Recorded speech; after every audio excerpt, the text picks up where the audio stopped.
Okay, here I am working on a water pressure issue. I just installed a water pressure valve and I'm going to turn it on to see what the water pressure coming into my home is at so I can hopefully adjust the pressure into my house.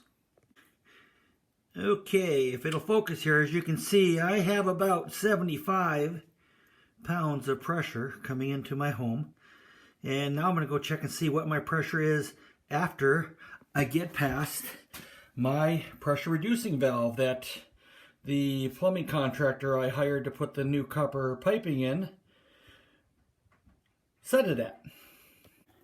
Okay, as you can see, it doesn't seal 100%, but the pressure in my house right now is at about 45 pounds, and I want to get it up closer to 70. So here's where I'm going to start working with. I'm going to go and adjust the pressure relief tank that I have to install to keep it from having my water heater pressure release valve leaking all over my basement floor. Okay, so what I purchased was a water heater expansion tank. Looks like so. I've actually hooked it up now to my air compressor because I need to increase the pressure in the tank to 70 pounds. So I'm gonna try to get that as close as I can to 70 pounds without damaging the tank, and I'll show you where I'm at. Okay, as you can see, I now have the pressure in the tank right up at 70 pounds, which is where I'm going to leave it. So I'm going to disconnect my compressor and go back inside and go over the rest of the installation of the pressure tank. Okay, we're back. Again, here's some of the equipment that I need. I've got my pressure tank. As you can see, the little thing shows you your air pressure and where the water goes in. I have a marker to mark for cutting. I have my, I call it the shark bite fitting. I gotta cut into copper to put this in, and I am not good at sweating, as they call it, sweating copper pipes. So I'm gonna cheat and use a shark bite fitting. I have some pipe dope. I have a cutter for cutting the copper pipe. A screwdriver because I want to loosen up my clamps on my copper pipe so I can move them around a little bit to make sure I get them to seat properly in the pecs, or I'm sorry, in the shark bite. Needs sandpaper so I can sand the cut down after I cut them because there's always burrs. And then a rubber glove, that's so I don't get that plumber's putty all over my hands because it's blue and it's very good and it's very sticky when it comes to your hands. Okay, it may be hard to see, but right here is the line where I'm going to make my marks to start cutting the pipe. I just want to make sure I don't cut too much out. I do have some play because I loosened up. These are the clamps that hold the pipe in place. I loosened them up so the pipe will slide, and I'll be back with you in a minute. Okay, there are my marks I made on the pipe for making the cuts and putting in the shark bite fitting to install the tank. Okay, for how this works here, you'll see that there's right up at the top, this here is a cutter wheel, and this here there's two rollers where the pipe rolls on. You slide the pipe in there and you spin it around. Once I get it installed, I'll show you what it looks like. Okay, before I get started, I wanted to show you one thing here. I got a shut-off valve right there.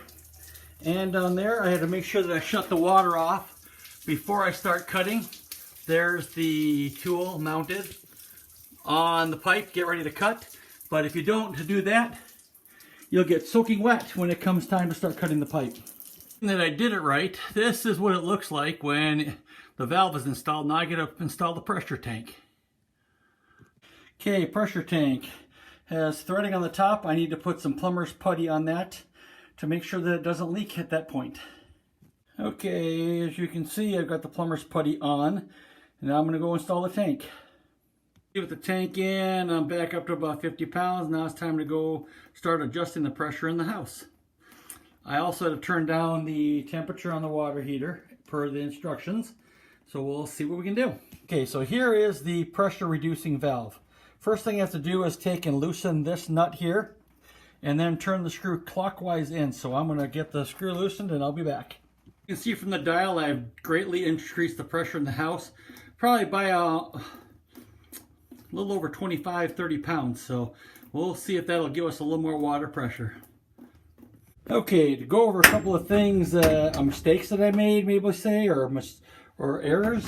One of the things I missed was I needed a flathead screwdriver because that is needed for the pressure release valve, which, as I walk over and I show you the pressure release valve, you see the adjustment on the top here. That's a slotted screw. This around here is the set valve. So what I do is I backed this off counterclockwise to allow me to turn this valve in clockwise to increase my pressure. As you can see, the tank is in. You can see, again, no leaks. Some of the things that I did maybe not covered very well, shut-off valves. I have 2 of them on this, but shut the shut-off valves off to make sure the water was done. I also relieved the pressure in the lines so I didn't have anything leaking. This tank here was approximately $45. I say approximately because I got a rebate coming on it. That piece there, that has shark bite fittings on the end to connect to the copper and then thread it in, that was $13.99. Everything else I had, so I didn't have to purchase anything more. Okay, just a quick how-to on this pipe cutter. Basically, the pipe cutter, once you set it on, you roll it. It's hard, sorry if the video's not very good. You roll it around, you tighten it up again, you roll it some more. As you can see, it's creating a line on there. You just keep tightening it down and tightening it down and tightening it down until it finally cuts through the pipe, allowing you to get in. So I hope you guys enjoyed the video. If there's anything, questions you have, please let me know. But it was an interesting project. Didn't take as long as I thought it would.